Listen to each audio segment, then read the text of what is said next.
If he pulls off this fucking hat trick, chat, A Quiet Place could be one of the best trilogies of all time. Hello, I just wanted to thank you for clicking on my video, and I wanted to let you know not only do I create content on my YouTube channel here, Class in a Glass, but I'm also on Twitch where I play single-player games, multiplayer games, I do movie reviews, cartoon reviews, and a whole bunch of other stuff. Also, it would be a big help if you can check out my Patreon, where you can gain access to audio commentaries, reactions, and the ability to submit questions for my podcasts and videocasts. And all that content can be found in the links below. In the meantime, enjoy the video. But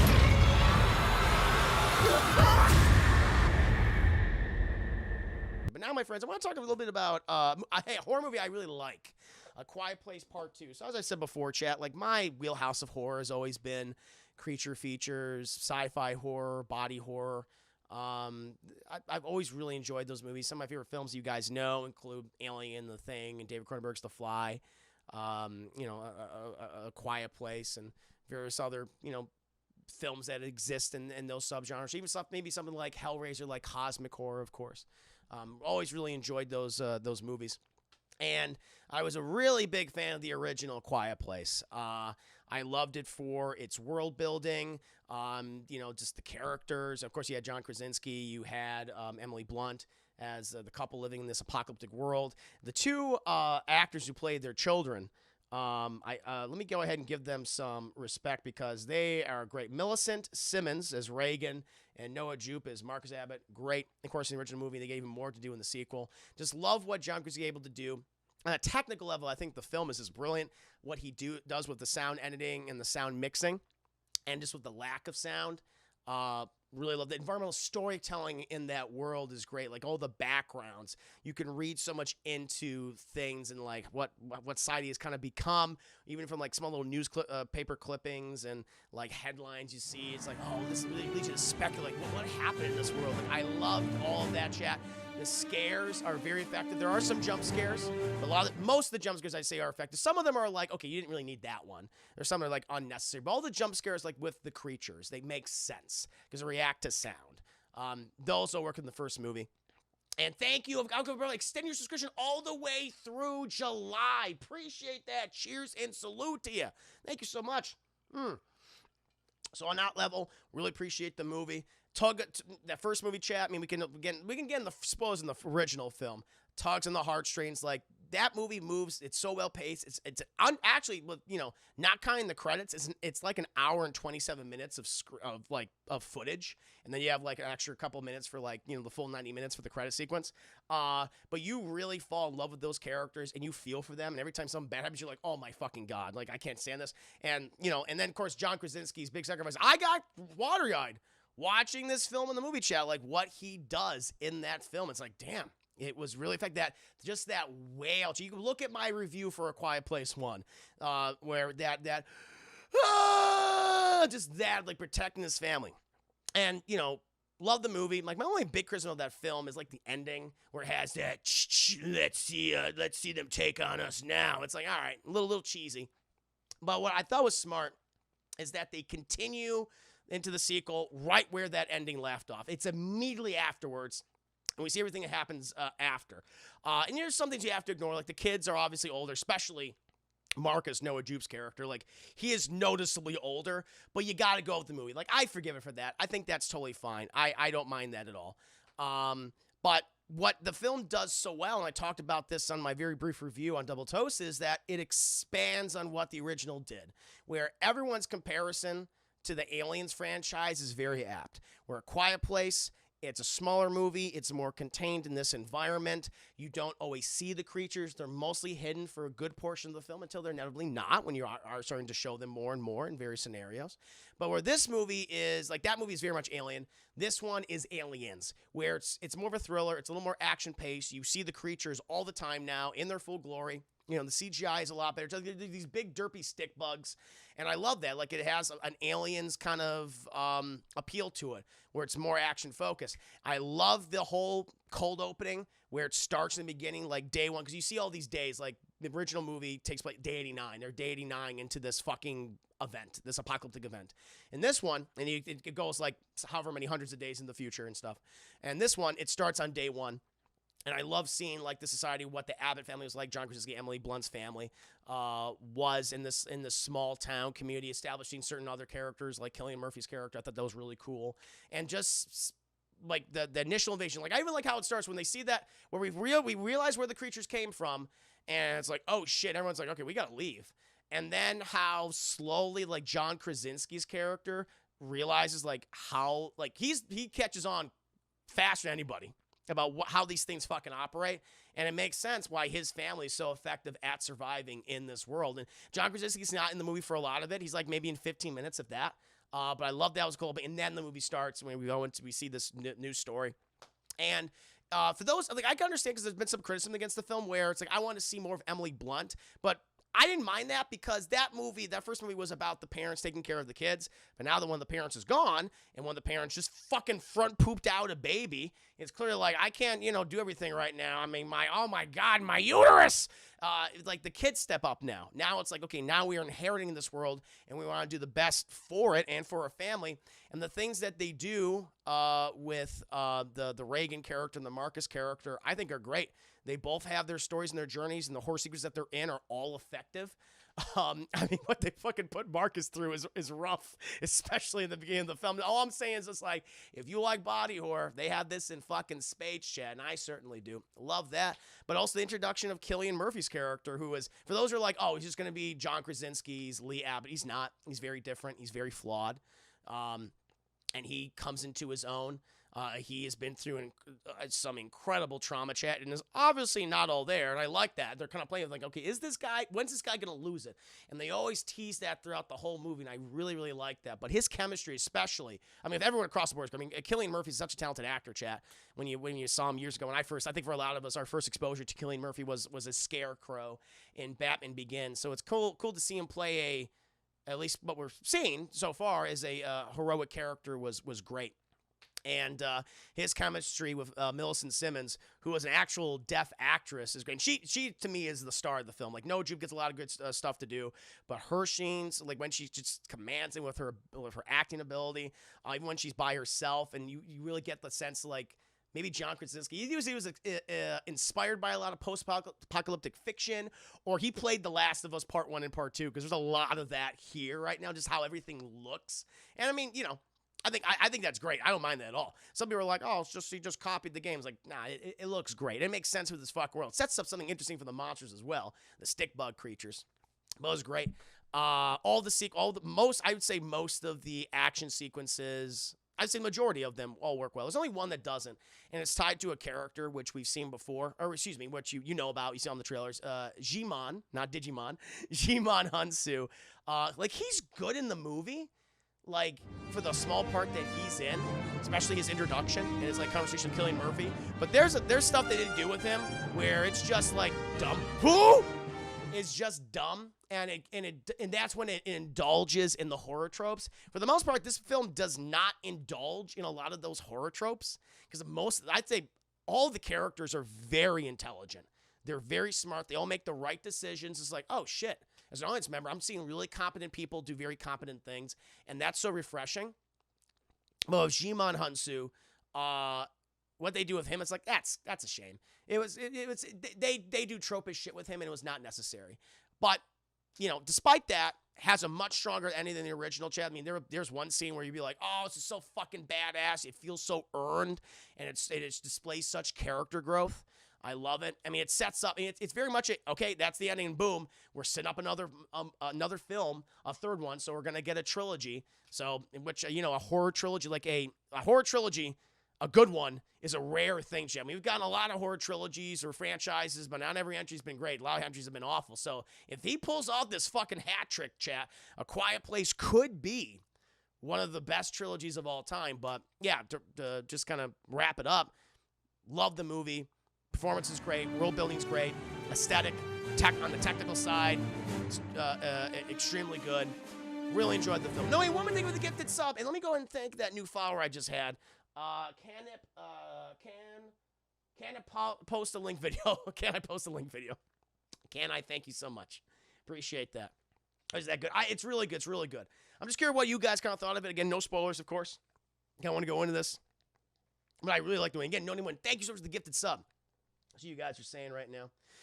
But my favorite thing was the first Conjuring aside from the cinematography is the family. I took his time in letting you know the family before the scares. That's true. It does do that.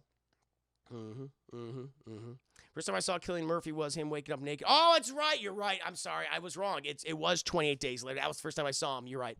Not Scarecrow. It was 28 days later for me. You're correct. Lots of vibe was so strong and it felt great. Agreed. It is Ace Rock. Check it out, my friend. I still haven't seen it. See it, Elliot Hop. Hot take, but I really think it's getting overpraised. Don't get me wrong. I really enjoyed the film, but I just like the first one. But just like the first one, there were things that really put me out of it. Fair enough. Number one, I still need to see it, waiting on the second dose to get to the theater. First movie has that whole scene about the waterfall masking their noise and keeping them safe, yet they don't talk about living next to or bringing the wife. I mean, down a few days before the birthing process, I would have really appreciated at least a throwaway line explaining why they made a whole point about butter use line. Well, for the wife, she was like 3 weeks away from giving birth. So they do establish that. She gave birth early, and she's like 3 weeks away. From that. So that one, I think I let go. The waterfall, the thing at the waterfall, they live near there. There's no other protection. So there's no domicile, there's no host. There's just the waterfall. So how would they be able to house them? So they just live out in the woods, and you would get. I mean, you might, to get sick. You would have to brave the elements every single day. So it makes sense. I mean, I totally understand like why they wouldn't live near the waterfall, because then, you say, they've got to build a domicile, they got to build a home, but that would make noise. They would still be heard, especially if you're hammering stuff. And like, yeah, they're talking and stuff, and they're going, ooh, and stuff, but still, at the same time, you still got to be careful. So I understand them not living by the waterfall. Avocado Bravado, got to get going. Have a great night, Avocado Bravado. Have a fantastic evening. Appreciate that. What about the rest, guys? What do you think about them? I'm just curious. I mean, some of you might not have seen it. I know not everyone's able to go back to the theater at the moment due to various circumstances. But I just want to briefly talk about it, kind of hear your overall thoughts, chat, for those of you who've seen it, give you a chance to, whether you liked it or not, you had criticism. I think that's totally fine. I think that's good with me. I like having this back and forth, this tit for tat, chat, if you will. But no, I really enjoyed the movie. I had a blast with it. I want to see it again. At least one other time. It will be on VOD relatively soon, chat. It's supposed to only be in theaters for about 45 days. So I'm like, cool. Hopefully I can buy it on VOD. Nice, because that's when I own the original Quiet Place on Blu-ray, chat. So you bet you took us. I'm going to get the sequel, and hopefully the third one. That's the one thing of the third film. Where, all right, so you nailed it with the first one. You nailed it with the second one. Let's get this third movie. And everyone's comparing this to the Alien franchise. It's like, are we going to get like an Alien 3 equivalent? I hope not. Because they're starting to showcase certain things the creatures do and not do. And it leads me to speculate, like, okay, why are they really here? So I don't know if they're going to set anything up. Maybe they'll never explain it. But it's just interesting not what they do, but what they don't do. I'm like, all right. So we'll find out. I just think I enjoyed it, but I was paranoid the whole time because the guy behind me wouldn't wear the mask after eating. Oh, no. I'm starting to ducking. Elliot Hobb, I felt like there were similar issues in part 2. To keep it vague, they decided to leave a message over the radio through a song. I just understand why they don't leave a message. A lot of people could have followed their message if they just looped a voice recording. Oh, I get you. I mean, if that is the kind of thing where, no, that's a good point. They have it up there. I mean, they just could have just like, hey, come to this location or something. That's right. They were just kind of being vague about it. I also feel there were moments where they totally could have used the earpiece frequency trick. They just didn't. Also, the ending wasn't saying. It was like they were filming that last scene, and then halfway through, they just ran a tape and ended it. No, I mean, it does have an abrupt ending, but I think the ending's still better than the original film. It's abrupt. I agree. But it was more satisfying for me. So, I mean, they're clearly going to do another one. That's obvious. I guess it's going to take place immediately after. Maybe. We'll see. I don't know. Those kids are going to be so fucking old. I don't want it to seem like it is like, no, I get it. There were things I really liked about it. Like you said, the sound design was brilliant. They're really unique. The characters were really strong for the most part. The creatures were really well done. The actual sound, I had a good time. I just can't give the... No, I get you. No, that's fair, man. No, hey, no, you don't apologize necessary. You stand by your opinion. I'm not going to be like, you're wrong. No, you're fine. I get you. I get what you're saying. You raised a good point about the song. I was like, yeah, that's true. It's a good point. Yeah. Under the sea, somewhere waiting for me. I totally get that. No, good point. Oh, yeah, I just want to share my thoughts and see if you guys had anything else to say. But it's cool. Thank you. But I heard they weren't planning to do the half of their. Oh, really? Well, I mean, I guess. Well, it could end like this and it'd be good. But there's. I mean, they do leave one big thing open. It's like, all right, well, I want to say what it is with spoiler, but they will leave one big thing open. As we'll see. I want to know what the creatures are, what they are, and why they're here. That's something I'm speculating about in the movie. I'm like, all right, there's something to this. Chad at Sexy Voice, thank you. Thank you. Taylor comes out next Wednesday. Yep, we'll be doing a watch party for Loki on Wednesdays, chat. Needs more creepy Anakin. I killed them. Not just the men, but the women and the children, too. I hate them. And I slaughter them like animals. Yeah. Too successful not to. That's true. These movies, both these movies did really well. It's one that's going to be, a success even in the middle of a fucking pandemic. Even though the movie costs a lot more to make, nearly 4 times its budget. It's going to be a success. Jesus. Because it depends on how the audience reacts. So maybe they are playing this by ear. Yeah, we'll find out. I hope they're doing a third one. I want this to be a trilogy because I want to see how the story concludes. Because it can't conclude here, but at the same time, I could see it going on for another one. It's like, all right, now you can end it. Could have a really good horror trilogy, which is a very rare thing to do. Like, what's a good horror trilogy, chat? Like 1, 2, and 3 are both all great. Like all of them are great. I'm not talking about you cherry pick. Well, this movie's good in this series, and you do it this movie. Like not like Nightmare on Elm Street, where I go, it's 1, 3, and New Nightmare. But like, what's like a horror trilogy that's like, no, this is all of them are good. Whether they're like maybe one's better than the other, but they're all good across the board. Like I can't think I can send Halloween Town.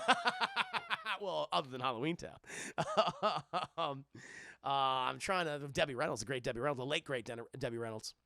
I'm trying to think if there is. I don't think there is. I mean, Alien came close. Alien 1 and 2 are great. I guess Predator 1's really good. Predator 2 it's okay. It's entertaining. Predators, I think, is really entertaining. Leprechaun in the Hood. Yeah. Leprechaun films, of course. Yeah, I can't think of any. I can't think of any. I don't think they exist. It's be a rare fucking feat if it accomplishes this, chat. Really good. Yeah.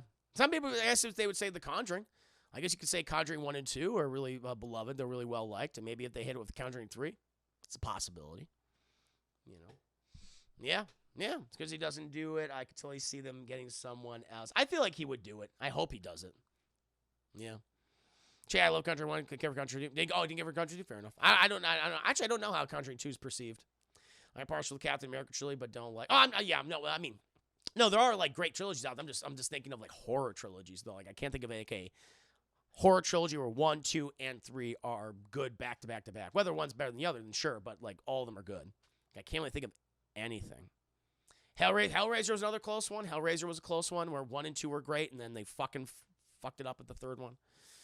Yeah, Conjuring 2 was just silly. I remember the Crooked Man in Conjuring 2. I thought that was ridiculous. Well, I'm going to watch it tomorrow, chat. I'm going to do a commentary and watch it tomorrow, so we'll see.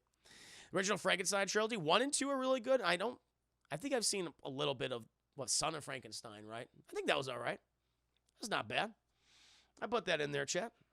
Yeah. Chat, I really didn't like Conjuring 2 when I saw it in theater, but after rewatching twice, I think it's pretty cool. All right, fair enough. Maybe the Conjuring, Frankenstein, I guess we can say. Or the original Conjuring, maybe like modern day, maybe in like the last 40 years, has there ever been like a really, truly great horror trilogy? Yeah. Look, I love how the dude is questioning the old dude ghost, and he's like, "That's because you're dead." It's fucking hilarious. That's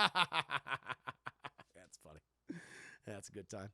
Oh, Lord, yeah. But this is good. A fine conversation, my friends. But now, my friends, we're going to go ahead and get into a thing I've been anticipating for so long, chap. Not only my favorite Mass Effect game, not only my favorite RPG of all time, but my favorite game of all time, chat. Mass Effect 2.